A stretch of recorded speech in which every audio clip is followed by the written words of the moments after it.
I know for sure is if you focus on the substance, the success will come. And most importantly, let failure be your friend. There are going to be times, of course, where you're going to win a lot. A lot of things are going to go your way. And it's wonderful to bask in that adulation and to feel proud of your successes.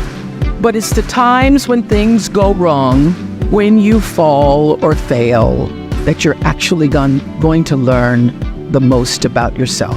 One of the things that I found interesting is that you often say that happiness is a choice. Totally a choice. And you also often say that saying that is very controversial and it loses you, whatever percentage of podcast listeners who don't want to believe that happiness is a choice. It loses me exactly 8% if my statistics are correct. 8? Yeah. Oh, nice. I'll tell you why. You know, when I wrote Solve for Happy the first time, I basically wrote it like we write software. I created a beta version, put it online, invited people to come and read it. Literally on Google Docs, I would invite them to walk in and edit my words, which was an amazing experience. Interesting. 270 people to be exact. And, you know, I asked them to do a little survey to tell me a little bit about themselves before that. And because it's on Docs, you can actually follow how the readers are progressing. And I lost 8% of my readers on page 11, okay? And page 11 was the page where I said happiness is a choice. And it's obvious, because for so many people, being the victim is a very interesting place to be. Interesting? Yeah, it's because, of course, there is value to being the victim. Okay. So remember, a lot of what we are as humans comes from when you were younger. So as a 2-year-old, you know how you sometimes, I know you did, sometimes you would go like, mommy, and you pretend to cry. Oh yeah. Right? Why would you pretend to cry? Because crying allowed your mom to go like, okay, baby, something's wrong. Either, you know, tap you on the back or remove whatever was annoying you or whatever. Just give you attention. Yeah. So there is a utility to that. And for some reason, as I always say, most of our problems with happiness are because some of us decided not to grow beyond 6. Oh, okay. Okay? Yeah. So you know, after a while, you start to tell yourself, there's no utility to that. There is, you know, I can actually get up myself and get the Nutella jar that I wanted. I don't have to wait for mommy anymore. Why am I crying? Yeah. Right? Or I can actually take charge of my life. You know, if life is a little challenging, I can cry for mommy, but mommy's not going to show up if my boss is annoying.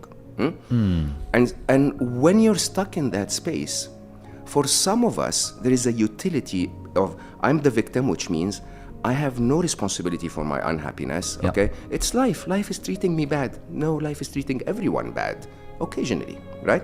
Or, you know, I don't have to really go out of my way to do my homework to be happy, or to do my homework to be fit, or to do my homework to, you know, to make my relationship work well.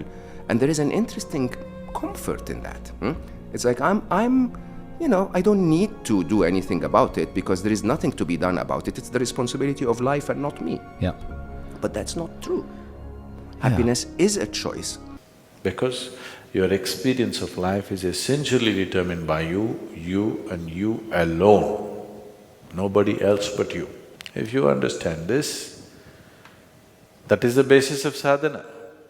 You're sitting down with your eyes closed just to understand experientially that everything that I experience is coming from within me. Pain and pleasure are coming from within you. Joy and misery are coming from within you. Agony and ecstasy is happening from within you. If you understand this much, then would you choose pain or pleasure? Would you choose joy or misery? Agony or ecstasy? That's all, you know the choice. If you are confused about the choice, then you would need a lot of lessons. Your choice is clear for yourself, 100% clear. So when it is so clear, choice is clear, only thing is your ability to make the choice. That's all you need to enhance. You control your own happiness. It's not up to anyone else. You're as happy as you want to be. I played basketball with a young man, and he was always in a good mood, so friendly and upbeat. One day after the game, I asked if he wanted to go get something to eat. He said, no, I have to go up to the clinic. I'm taking chemotherapy. He'd been fighting cancer for 3 years. I was so surprised, I couldn't tell anything was wrong. I said, I'm so sorry to hear that. He said, don't feel sorry for me. Life is good. I'm blessed, have a beautiful wife, a new son. I'm grateful to be alive. He could have been depressed, thinking, why me? This is not fair, sitting around in self-pity. Instead, he made the choice to be happy where he was. I asked him how he had such a great attitude. He said, when I wake up in the morning, I ask myself, do you want to live depressed or do you want to live happy? I choose to live happy.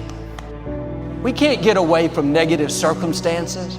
I can't tell you that having faith will keep you from trouble, bad breaks, people that do you wrong, but I can tell you those things don't have to take your joy.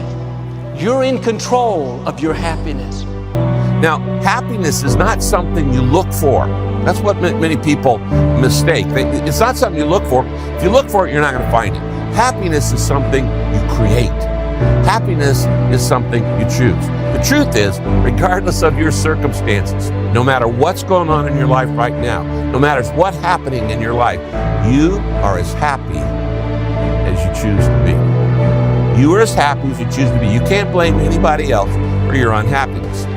And regardless of the pain, regardless of pressure, regardless of other people, and regardless of problems in your life, you are as happy as you choose to be.